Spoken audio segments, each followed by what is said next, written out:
الشيطان الرجيم بسم الله الرحمن الرحيم الحمد لله رب العالمين والصلاة والسلام على أشرف المرسلين سيدنا ونبينا ومولانا محمد صلى الله عليه وسلم وأصحاب أجمعين السلام عليكم ورحمة الله تعالى وبركاته. Alhamdulillah, once again we thank Allah for the opportunity to engage in this important topic, Tibb Nabawi, which is a topic very important for the mind, body and soul. It speaks about well-being, it speaks about connecting the abd to the Creator through the fitrah. The Prophet ﷺ taught us that we have been created upon a fitrah, upon a natural way. And Tibb Nabawi teaches us to connect with that natural way in order for us to fulfill our purpose to the best of our ability. So the topic is Sunnah nutrition. And we began by saying that Sunnah nutrition is not merely about certain prophetic foods. Yes, the prophetic foods and the foods mentioned in the Quraan has many scientific benefits, healing benefits. But alongside consuming those foods would be adopting the entire Sunnah, which is the adab, the etiquette, which revolves around everything we do. And last week we looked at how our eating behaviors affect digestion. Today we're going to start and we're going to speak about the physical and spiritual harms of overeating. The Prophet ﷺ mentioned that there is no vessel that is worse when it is full than the belly, the stomach. It is enough for us to consume just a few bites to satisfy our hunger. If we wish to eat more, we should consume a third of the belly for food, a third for fluid or water or liquids, and the third for the breath. So in this hadith lies numerous jewels. The remedy for all illnesses can be found in this hadith. And we find today in nutritional medicine, the quantity that we eat has not fully been appreciated. We find that modern medicine would be consumed or obsessed with what we're eating and the nutrients involved, but not enough attention is paid to the amount of food that we consume. And when they do pay attention to the amount of food, they can't find the ideal quantity. However, the Prophet ﷺ taught us a perfect formula. So for us to have appreciation of what this means, we have to look at the process of digestion. So digestion begins long before the food reaches our mouth. In actual fact, when we smell the food, digestive juices and enzymes start to be secreted. Whilst the food enters the mouth, we start biting and chewing. Ideal bites would be 10 to 20 bites per morsel of food. When that food is broken up into its right size, it moves through a process called peristalsis, where there's smooth, rhythmic muscle movements, taking that food gradually down the esophagus to the belly. At the esophageal sphincter, we find the food enters the belly calmly. Once it enters the belly, there's different digestive juices, enzymes, hydrochloric acid, gastrin. Various substances are secreted in order to allow that food to be broken down further. As the food enters the intestine, we find that the body absorbs the food and takes the necessary nutrients. Whilst this is happening, there's various other organs contributing to it, like the pancreas, the liver, the spleen. When food gets absorbed through the microvilli, which is hair-like structures, that takes food and the micronutrients and absorbs that food into the blood, it gets transported to the various parts of the body for energy, to improve the condition of the nervous system, etc. Then the food moves through the colon where water is absorbed. So all the water that's needed for the body gets absorbed from that food. Manufacturing of vitamins take place until the food is completely deprived of all goodness and you're left with a harmful substance that has to be expelled. So I gave a brief, very simplistic description of digestion. But from that description, we can see how intricate the process is, how important it is that the process be regulated and facilitated properly. How important it is to follow Tib Nabawi, which attaches the sacredness to the meal. Because when we adopt Tib Nabawi, it teaches us to slow down, to recite, to sit in good company, to eat slower, to chew our food, to use 3 fingers. All of this facilitates that digestion works optimum. So we go back to the hadith. The Prophet ﷺ informed us that if we wish to eat to our full, it shouldn't be more than a third food, a third for water, and a third for the breath, for air. What happens when we go against the hadith? So let's look at, think about Sunday afternoon. Sunday is the Sunday roast and the biryani pot. So what happens? We eat the first plate, and that's sufficient for the body. However, we want a bit more, and we go a bit more.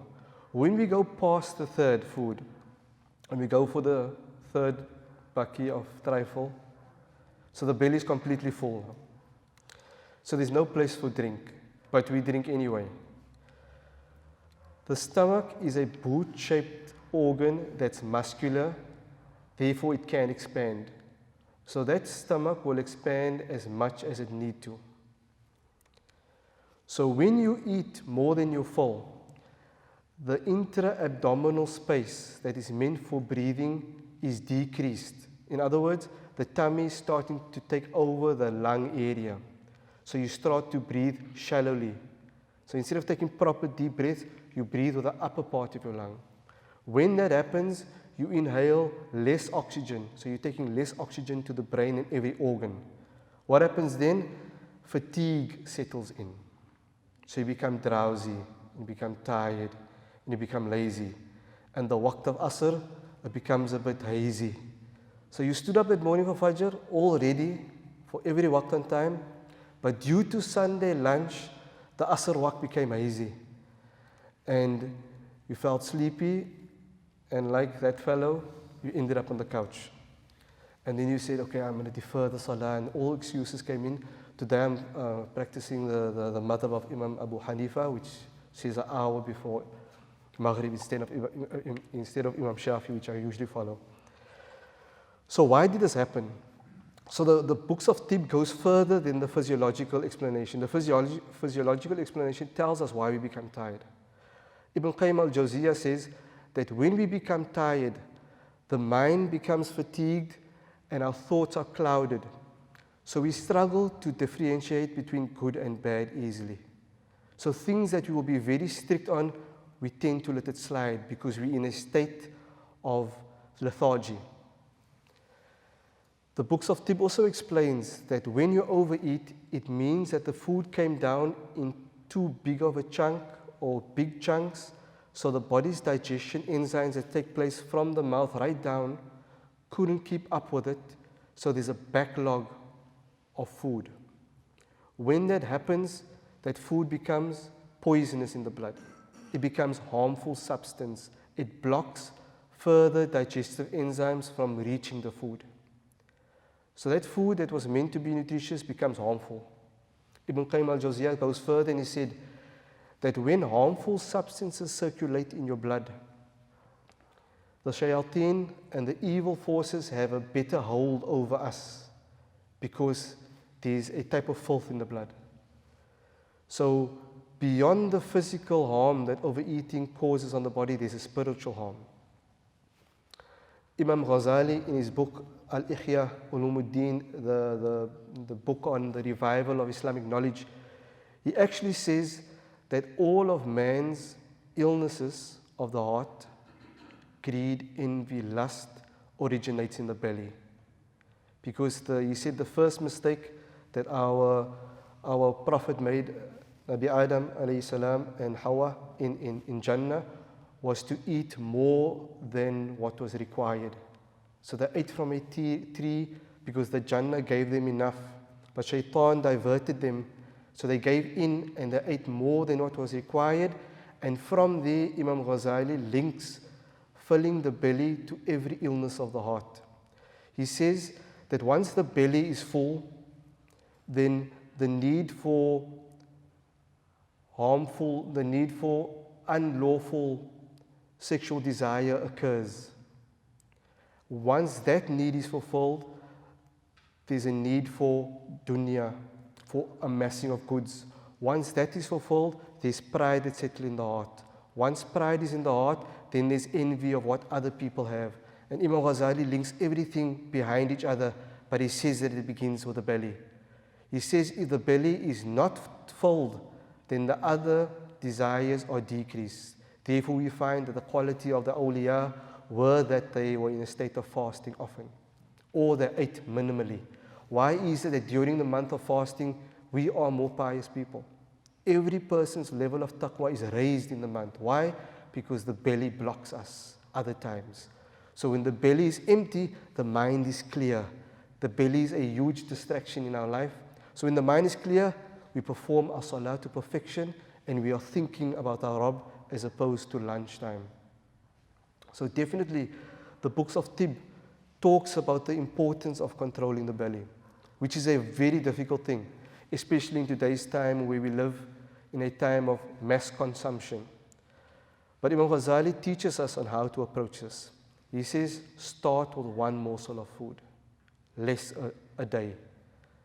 So in other words, start with a Sunnah fast. And when we come to the section on elimination, we'll speak about fasting and the miraculous breakthrough in scientific knowledge about the fasting. So definitely, if you think about your productivity, your energy levels, metabolism, there's definite benefit in consuming food according to the Prophet ﷺ's recommendation. To eat a third food, a third water, and leave the third for air. Because if you do that, you maximize the benefit of your food. When we go beyond the recommendation, food becomes a poison. So literally in the blood, when we overeat, it can be detected that there's increased levels of cholesterol, increased levels of sugar, increased levels of uric acid, and all the byproducts of what we eat. When we consume food, the body takes the good of it and it expels the rest. When there's an overaccumulation of the rest and the body cannot expel it correctly, it circulates in the blood. Therefore, we find that Tibba Nabawi bases all illnesses in the belly. So every illness condition is linked to the belly. And today in nutritional medicine, there is a nutritional advice for every type of illness condition. So when we look at the Sunnah, we see that the Prophet ﷺ recommended certain types of foods. And every type of food that he recommended is a natural type of food, meaning it grows from the earth. And he loved consuming food in its simple state.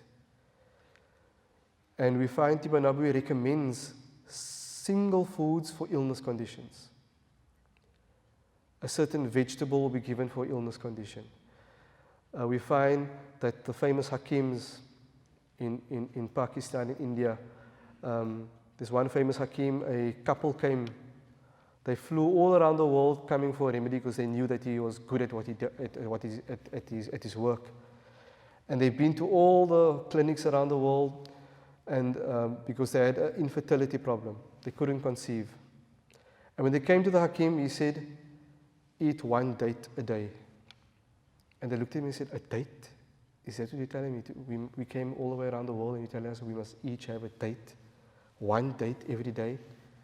And within a year's time, they sent him photos of the newborn baby, showing that there is barakah in single medicine. However, our bodies have to be conducive to it. So we find that the people in the rural areas, they can obtain healing from certain fruits, vegetables, and spices because their diets are simple. But the people of the city, because our diets are complex, we require complex mixtures of medication. So in order for us to benefit from the prophetic sunnah, we have to have a new appreciation for fruits in their wholesome state. The Prophet ﷺ spoke about the importance of having fruits in season. A hadith is mentioned that when the first fruits, the first crops or harvest of any season, he would take the fruit and he would make a dua over the fruit and give it to the children, linking the period of renewal to youth. And he would speak about the medicinal value of fruits. So you'll find the use of citrus fruit appreciated for the aroma because the smell is uplifting, it's purifying. Tiba Nabawi makes use of the peels, of the pips, of the rind, of the flesh. There's remedies for every part of the fruit. Dates, we find it's seen to be as one of the most complete foods on earth.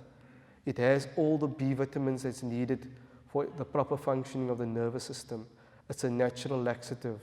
If you suffer from constipation, fresh, fleshy dates first thing in the morning can assist you. It's the most energy-rich food. If you're looking to get energy in the day, consume good quality dates. We find that the ajwa date is said to be sowed specifically by the Prophet ﷺ. Therefore, it contains high medicinal value. The dates are used to increase libido. It is used to increase heat in the body, to facilitate digestion. Dates used in different forms can be used for different things. Dried dates can be a good supplement for sugar. Dates thrown in milk, honey, and banana is a perfect energy drink. Perfect for Ramadan as well. We find the Prophet ﷺ loved grapes as well. Grapes today is known to have high, what they call flavonoids, antioxidants. Figs, the best remedy for constipation. And we actually have to appreciate the fact that we live in a place whereby we have fig trees at home. If we talk to our elders, they'll tell you that they grew up with pomegranate, figs growing in the backyard. Today we buy them at the shop in the refrigerator. But the best figs is the figs that you pick from the tree that you nurtured. Hand-picked, sun-ripened, organic figs has medicinal value that cannot be understood and mentioned or comprehended completely. Because modern science is ongoing and trying to make sense of the natural world. But there's definitely a return to the natural world. So therefore you find globally, people are returning to this type of foods. So whilst developing countries rushing to the Western diet, we find that the modern countries, after their research, they're resorting back to the fruit salads and the soups and the broths and the halims and the curries and the bunchi curries and the tomato breadies, and because there's high medicinal value in there. Pomegranates. Scientists are still marveling at this fruit. The Prophet ﷺ mentioned that this fruit is from Jannah. And in the pomegranate, it's known to be contain the highest amount of antioxidants. Within the body, cells are being made every day. Due to what we expose to in terms of chemicals, pollutions, what we eat, sometimes these cells are replicated or produced incorrectly. So constantly our bodies are actually making cancerous cells, bad cells, but the immune system fights those cells off. Now, antioxidants assist the body to fight off those cells. So antioxidants are like the fuel to kill off harmful cells in the body. So pomegranates has been noted to have the highest level of antioxidants. It has a good level of fructose, which is fruit sugars, and it's also said to not raise the diabetic sugar level as much as other fructose. So we know that diabetics shouldn't have high sugared anything, even fruits, but pomegranates can be well tolerated. So in prophetic medicine, you'll find that sweet pomegranate will be used for some conditions. Sour pomegranate can be used for diarrhea because it's called astringent, so meaning that it can help the belly or the intestines retain water. So the objective is that we won't cover all the remedies per fruit, but we have to get or gain a new appreciation for fruits. So when you're holding an apple in your hand, understand that that apple with its skin, everything of that apple can produce so much benefit to your life. When we eat fruit with the skins, we find that the skins nourish our skin because that skin also faces the sun, harsh elements, bacteria. So we find that if you consume the skin of fruit, obviously the edible fruits, it benefits you. The Prophet ﷺ consumed raisins. One sunnah that he would do would be to soak raisins overnight in water, consume it the next morning. Today in Tibba Nabawi, this is used for UTIs. So urinary tract infections, it's soaked overnight, and we found that raisins soaked in water has a diuretic effect, meaning it increases urination, so it helps the body to expel the waste.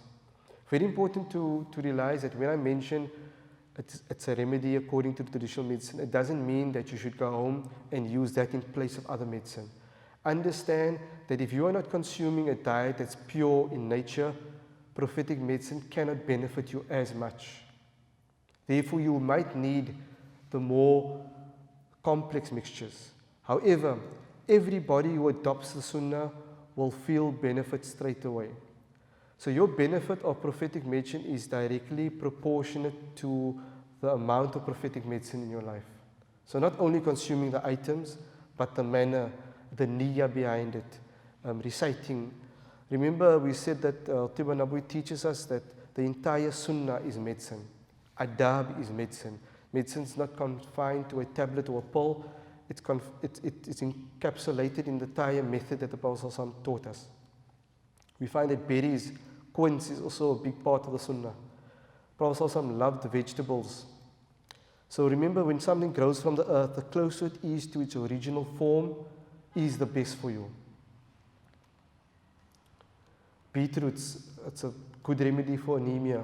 Beetroot, the same color like blood, has a high level of iron in it, high level of B vitamins, calcium, it has minerals. The Prophet ﷺ was particularly fond of squash, cucumbers, everything of the pumpkin family.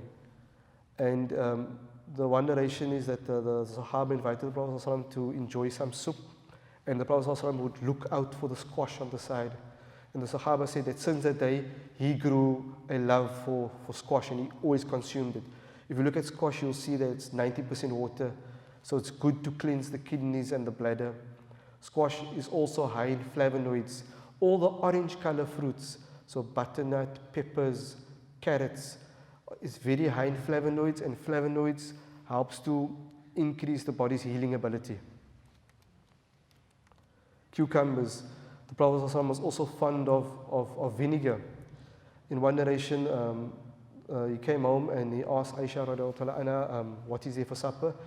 And she said, all we have is vinegar and bread. And the Prophet ﷺ said, what an excellent curry or gravy vinegar makes.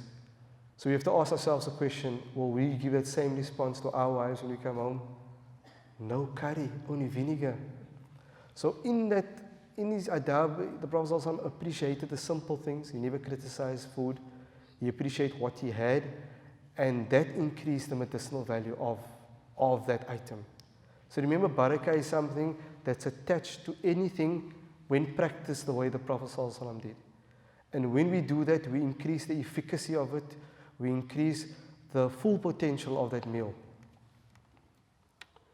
We find the Prophet ﷺ liked coarse bread. Bread with a lot of roughage. So some might say that, but in the Prophet ﷺ's time, there wasn't fine bread. Yes, there was. There was fine flour. Because you have different levels of society, so the rich enjoyed this very fine, easy on the digestive tract bread. But the Prophet ﷺ chose the more rougher bread. And he chose not to cut the bread, he chose to break the bread. Because when he consumed food, it was something that was very social and something that created mahabba amongst the Sahaba. So they would break and pass on. It wasn't a thing that, in today's concept, when you sit at the table, it's not good manners to speak. In actual fact, that's against the Sunnah. It's not good to chew and speak, yes. But in the hadith, eating is a sociable thing. Numerous hadith is mentioned whereby actually some of the lengthiest hadith is given over the supper table. So the Prophet ﷺ would discuss matters with the Sahaba because eating is a social event.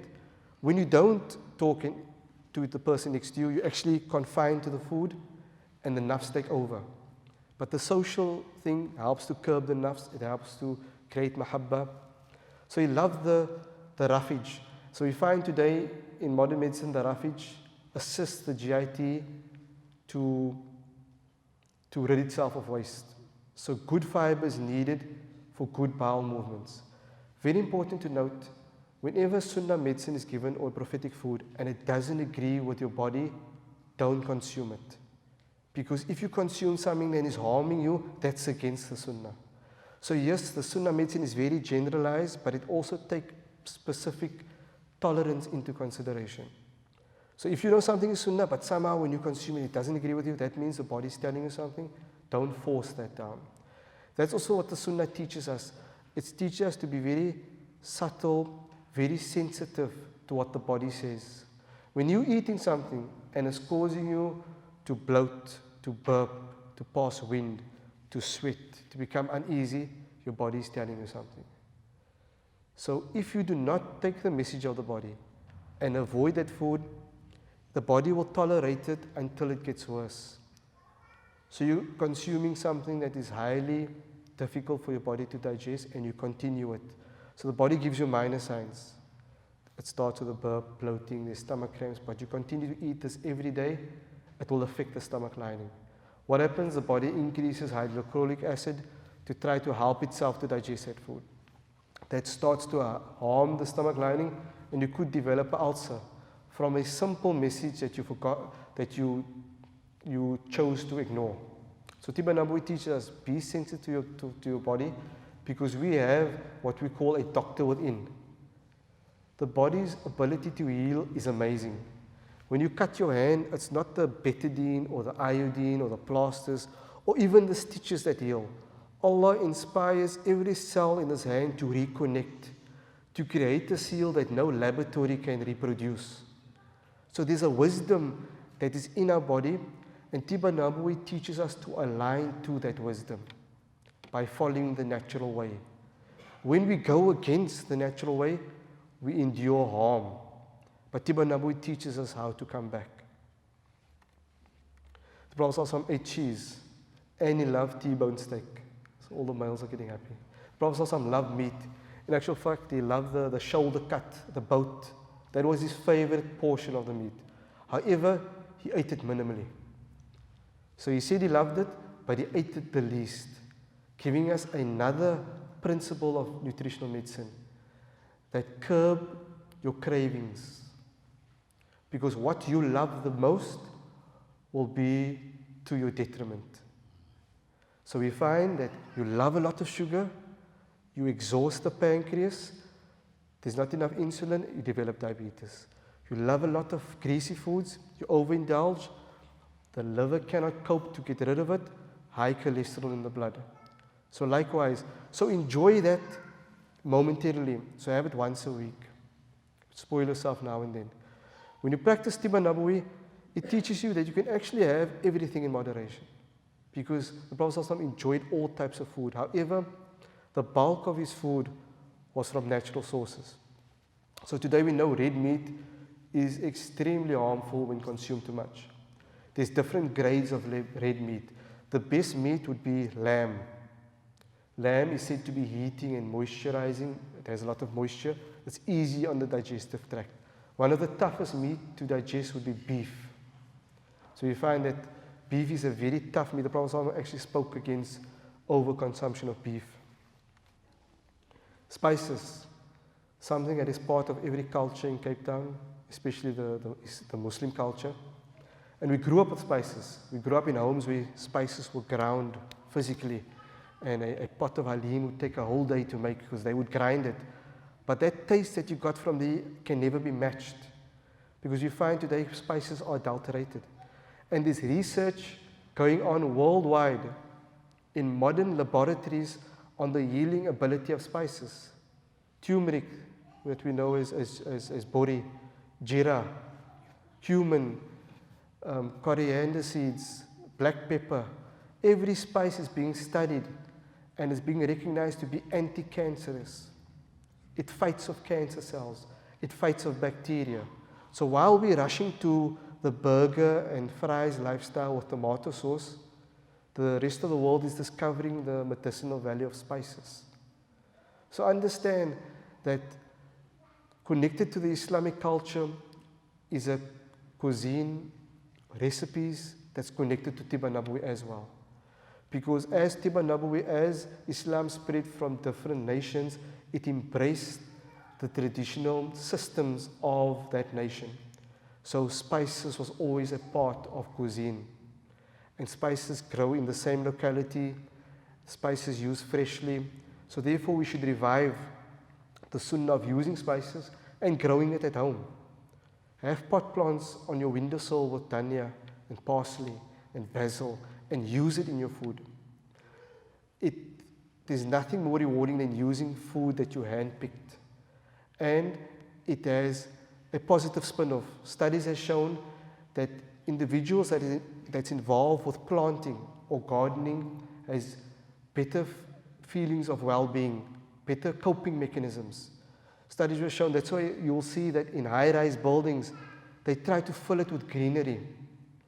Because the mere presence of a pot plant that you're not even looking at has an effect on your chemistry. So in high-rise buildings, in modern buildings that's made of steel and glass and modern finishes, you'll always see lots of investment going into plants. And plants that grow lush and that's very green. Because the sight of the plant, the presence of the plant has an effect on you. It cannot fully be measured scientifically, but the effect can be measured. That people that's sitting in an office block with no plants are highly stressed as compared to those that are sitting in a plant-rich environment. So grow plants at home, connect with the earth. The model of Medina is a model based on agriculture. The black seed. I remember when I wanted to do a scientific study on black seed at university at the microbiology department. I wanted to do a study on the antimicrobial effects of black seed, how black seed fights off bacteria. And when I presented it to the professor, he went online and he told me, you know what? They have tackled black seed over and over. There's no more angles to tackle black seed. It's established that black seed has medicinal value. In actual fact, when I looked online, black seed used for treating flu in chickens or koi fish. So the medicinal value of black seed is well recognized worldwide. Black seed is potent in its heating qualities, antimicrobial qualities. It can dissolve phlegm. It's called habbu sauda, habbu baraka. It is called the seed of blessing. Therefore, do not consume black seed in abundance. So we find what happens is we're having an excessive diet, so a Gatsby on one side and a pot of black seed on the other side. We're trying to cancel the two out. It's not going to work because the Prophet said that black seed is a cure to every illness except death. And we don't doubt the words. However, that statement is connected to a sunnah. So if you're living your life to the sunnah, that black seed becomes medicine to you. So an ideal way to use black seed as an immune booster would be to crush 7 seeds in a teaspoon of organic honey daily. So that is a good immune booster, especially for children. Very important that children now more than ever faces heavy immune depressing diets. Sugar for one. White sugar depresses the immune system. It makes the white blood cells sluggish. It creates an environment of acidity that allows bacteria to thrive. It is extremely hard for the body to overcome. White sugar. But sugar in a fruit form, in the form of honey, dates, is tolerated much better. So this modern white polished sugar is extremely harmful, and we find it in everything. So we know that when the parents have parties for their children, there's high sugared snacks. If only we knew what we're doing to the children's pancreas. A child cannot have an entire packet of sweets on their own. We're overstimulating the pancreas. The pancreas is working hard to get rid of its sugar, and after a while, the pancreas will shut down, and that child will develop diabetes. Therefore, we find teenagers developing diabetes. So understand that nature produces enough good tasting food. But what happens when children are born? We introduce the Western diet to them, which they're not inclined to. Whatever you put in front of a child, they will eat, and it becomes habit depending on the parents' guidance. Children are naturally inclined to nature, to pure things, and we have to keep it that way. The Prophet ﷺ spoke highly of olive and olive oil. He said that we should consume the olive oil, the whole olive internally, and we should use its oil externally. And today, enough studies, olive oil is proven to be a heart-protecting food. Studies done in different populations, those populations that consume olive oil in abundance have lower incidence of heart attacks. So definitely if you have a heart problem, substitute your oils with olive oil. So oven bake your vegetables. When it comes out of the oven, drizzle it with olive oil. Add olive oil to your foods, to your salads. It can be added to breads. It's the perfect supplement to foods. Consume olives also. When you consume it with a niyyah. What tini wa zaytun? Why did Allah choose to start to take a qasam by the fig and the olive? There's definitely medicinal value.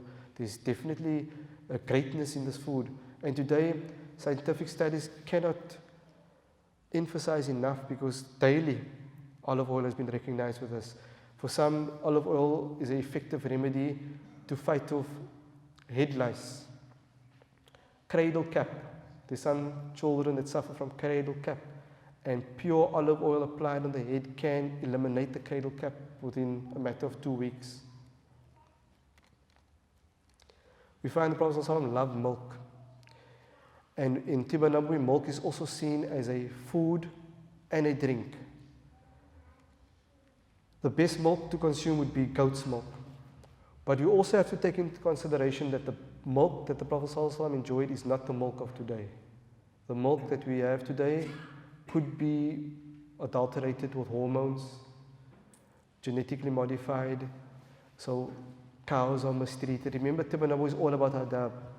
When animals grow in their natural habitat, according to the Sunnah, so they're well cared for. They're given the right food, they produce the best food. When they are bred for the purpose of capitalism, for money, to improve, to increase economy, you find that the niyyah is lost. And the milk becomes harmful. So in our society, we have different tolerances. There's some of us that can handle milk, but there's some that cannot. So be aware that we cannot generalize with the consumption of milk. There's some people that develop lactose intolerance. Also important to note that when you're young, your body is strong, the doctor within can fend off many illnesses. So what happens is we tend to eat the way we want to. When we become older, we realize that our choices we made 10 years ago is manifesting in our movement, in our productivity. So now we try to make changes. The changes you make then will benefit you, but not as much as it would a few years ago. So know that Tibba Nabawi teaches us about investing in the future as well. It teaches us about preventative medicine, as we know that prevention is better than cure. So to practice the Sunnah every day is actually improving your immunity. So chocolate sundaes and barfi and jalebi and all the sweet meats. What does the Sunnah say about that? The Prophet ﷺ had a sweet tooth. He loved sweet things. He loved honey. But like we said earlier on, he ate it in moderation. So Tibba Nabawi doesn't tell you to throw out certain foods. Today we find some diets that says cut this out completely. Yes, there are individuals that need a tailor-made diet. But when we look generally, Tibba Nabawi say you can enjoy everything in moderation, and when you eat it according to the Sunnah, those foods become beneficial to you. But if you have specific illness condition, of course, for a diabetic to overindulge in sugar is very harmful. It's actually a self-destruction type of manner. But we live in a society that doesn't cater for the diabetic people. We have weddings that only have sugary foods, cholesterol foods, high blood pressure causing foods. So as a society, we have to change. We have to, when someone is diagnosed with diabetes or high blood pressure in the family, the entire diet must change. There's not one person that has to follow it. In actual fact, the ideal situation is to call in the entire family and screen everybody. Because that teenager that's following the same diet like the parent will inherit that disease. Therefore, we find we have the diseases of our grandparents. We inherit the disease. So it's not for the diabetics to avoid sugar alone. The entire society should cater for them because we're all one society. So when you have a function at home, you cannot have a function with just icing, sugar and cakes. You have to cater for the diabetics. So have a bread muffin, throw almond, dates. There's so many substitutes out there. Juicing. We should invest in juicing, mixing different types of fruit and veg. Good, nutritious juices, beetroot, carrot, orange, pineapple. Energizing drink. Super green juicing to mix spinach, avocado, lemon juice, pineapple, all pleasant tasting but very good for the body. It's called live juicing because the enzymes immediately benefits the body. So look for live juicing recipes out there. We find, and also children are inclined to fruits. You could use fruits for anything. You could make ice lollies out of fruits. You could make fruit salads, smoothies. The list goes on. So there isn't a reason why we have to conform to the same type of kusista mentality, excuse the pun. So we're not saying throw the dalchis and the kusistas away because it's a very emotional topic. There's some aunties and uncles that's very connected to the dalchi and the samosa. So we don't say throw it away. We say cut the buka table in half. So we have dalchis and samosas there, but we also have the whole wheat bread with tuna, mayo and salads. We have the fruit salad. We have the soup. We have the healthy snacks. And when you're eating like that, you're practicing Tiwanabu because there's balance. So you're not clogging the arteries only, you're giving food that's medicinal. So the general rule is try to ensure that 80% of the diet is good, nutritious, homegrown food. And then the 20% eat whatever you feel like. That way you can balance it. Water. Something that in Cape Town we're still not appreciating, and this masjid is actually very instrumental in reminding us about the importance of water. It's needed for every process in the body. It's the ultimate cleansing drink. Why is it that Jannah is described by water? One of our highest aspirations is that we would love to drink from the hand of the Prophet ﷺ, from the pond of Kawthar. So it's telling us something, that water is part of our makeup. We're actually more water than anything else. If you were to stand up across your chest, that's water, that's you. You're actually water. The entire earth is surrounded in water. We were born in a state of water. We will return to the abode where there's abundance of water. So why are we neglecting water in this life? Prophet ﷺ described water as the best of drinks. Yet, we consider it to be secondary. So you go to events and there's all types of gassy cool drinks in a row, but there's no water to be found. And there's diabetics and everybody's looking for water. And the water is not only beneficial for the diabetics, it's needed for all of us.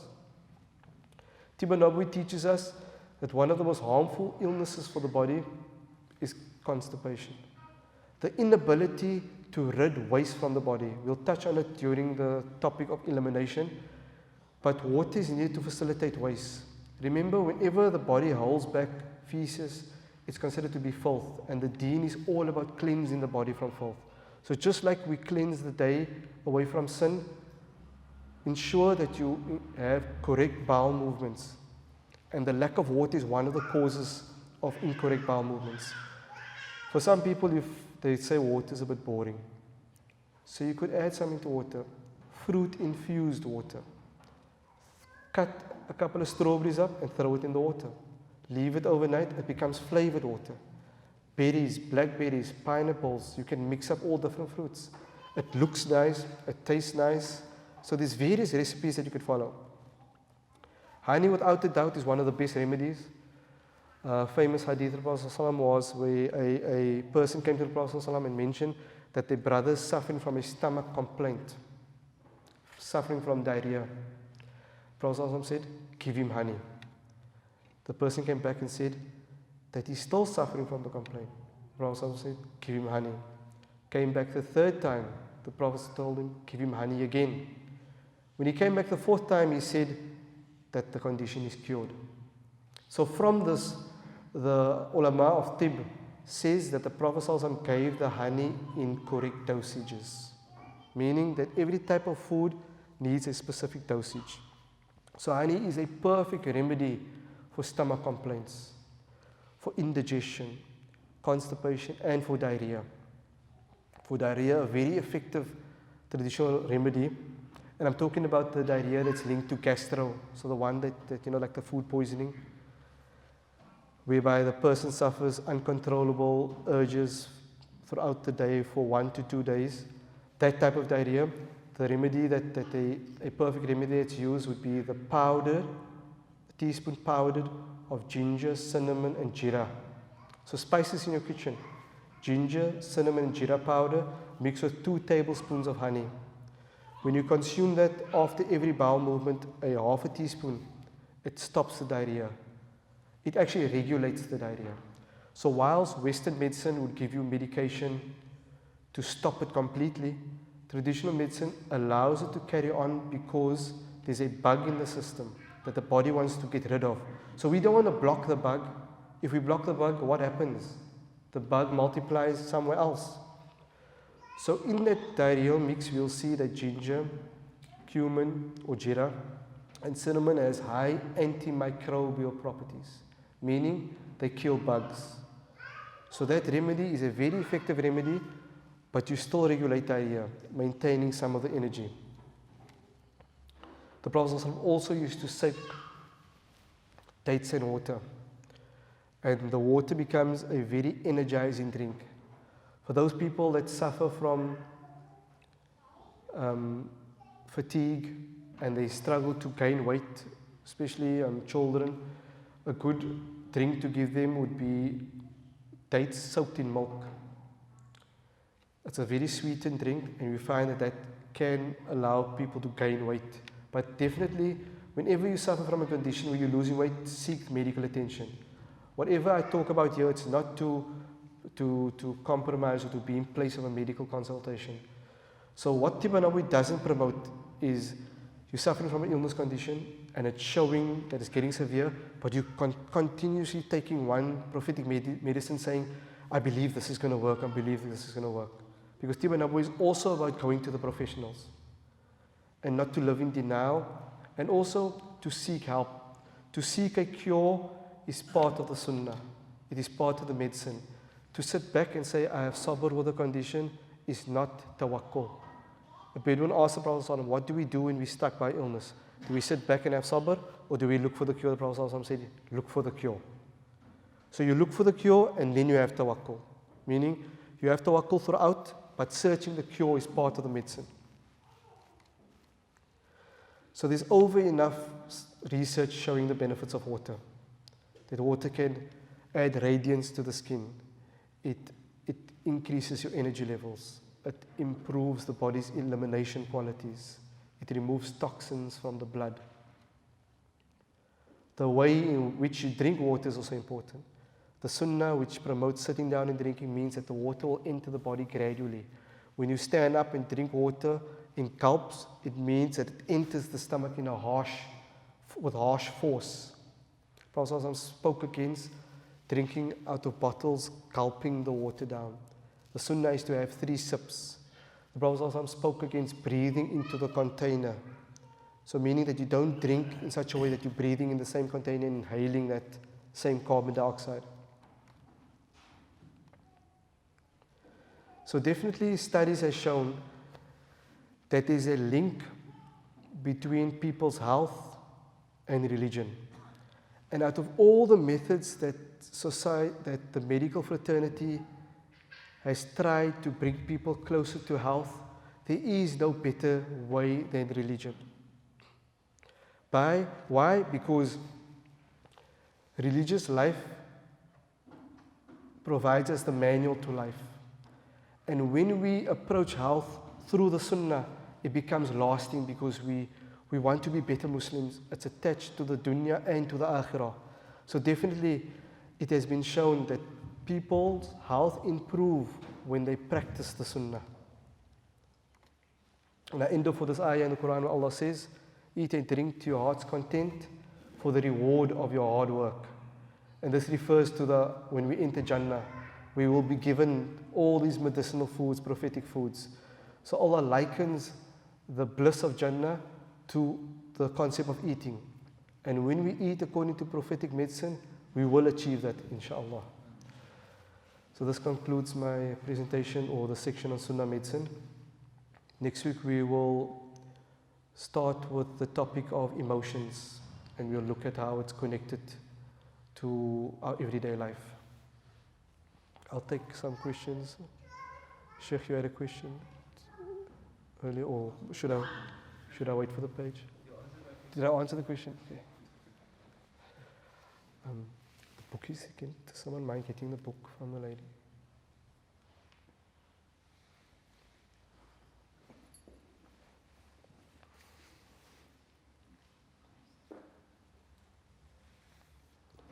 I notice the food topic always has the most questions, because the food is a favorite subject.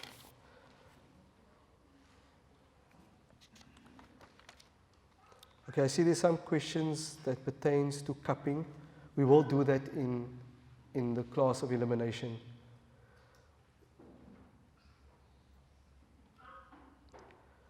Okay, the question is, can lemon water be taken every day if you suffer from low blood? So I take it that you have low blood pressure.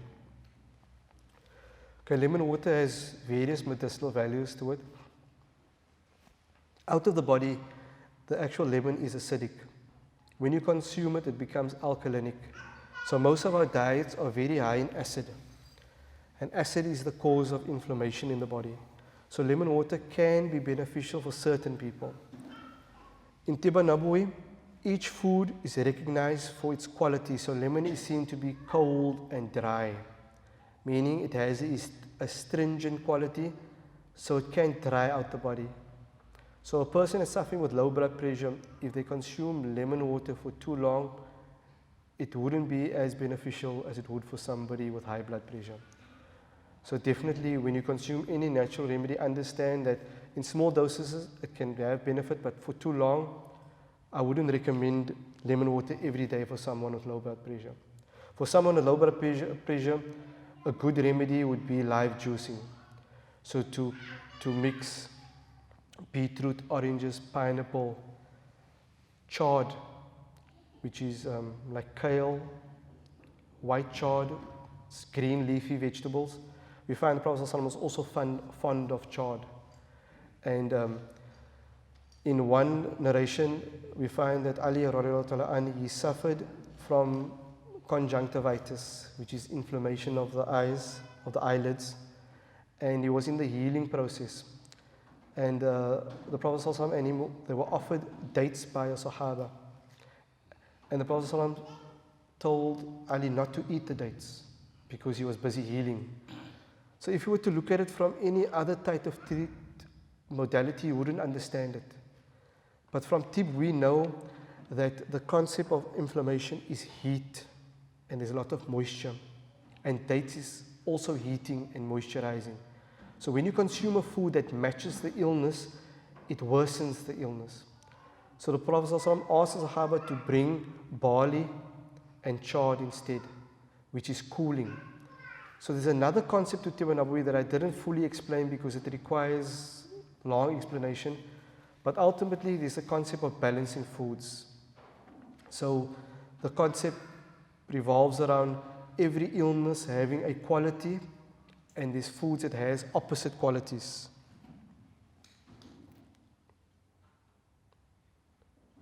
The question was, what is the Sunnah way of drinking water? I mentioned it, I'll repeat it again. Ideally to sit down, to drink the water in small sips, not more than 3 sips at a time. To consume water that's also conducive to your body temperature or body type. So what happens, we live in a society where we all have refrigerated drinks, but it's not conducive for everyone. So those individuals that have a thin, bony frame, that they have a lot of cold innate, meaning they can't handle the cold of winter. Ideally, they would have to consume room temperature water or lukewarm water. And you'll find for those individuals, lukewarm water will be more palatable, more quenching. So you find in the East, when it's extremely hot, they would drink tea. And people ask, why would they drink tea? The concept is that when you're extremely hot, when you drink tea, the body increases in heat, so the body pushes out extra heat. When you drink an ice cold beverage, it's a shock to the system. That's the reason why you feel it over here. So on an extremely hot day of 40 degrees, you grab an ice cold beverage because you want to get rid of this heat. When that beverage enters the mouth, the body wants to increase its heat to overcome that coldness because the body enjoys the ideal temperature of 37. So for that moment, you're experiencing cold, which feels good. But why is it that you're not quenched? Because the body's heat increases. So on a hot day, the ice cold beverages aren't the best. So for some body types, certain people that's very heated, they can tolerate it better. But there's certain individuals that cannot tolerate the coldness. And Tiba Nabawi also teaches about suiting foods to the body type. The question is black seed oil the same as black seeds? No, they are not the same. Black seed oil would be the oil extracted from the seeds. That's if it's authentic 100% black seed oil. It would mean that thousands of seeds were crushed or went through a distillation process whereby the oils is extracted. So if you were to crush 1,000 black seed, you'll get a few drops of oil, which means that oil is extremely potent and it shouldn't be consumed without medical advice. When I say medical advice, I mean from a trained person in herbal medicine, because not any doctor can give you advice on black seed oil without understanding the mechanisms of action. So black seed oil that's pure is extremely heating and it can be very harmful to your belly. So there's two types of black seed oil. You get one that's taken orally and you get one that can be applied on the skin as an oil. It's called the black seed muscle rub. So that will be beneficial for joint pain, muscle pain, for asthma because the vapors can be inhaled. Black seed can also be used for sinus congestion. So if you crush the seeds, a tablespoon of crushed black seeds, you add a cup of boiling water and you can inhale the fumes. Close the eyes and that also helps to dissolve mucus. Okay, that's all for now. وآخر دعوانا أن الحمد لله رب العالمين. السلام عليكم ورحمة الله تعالى وبركاته.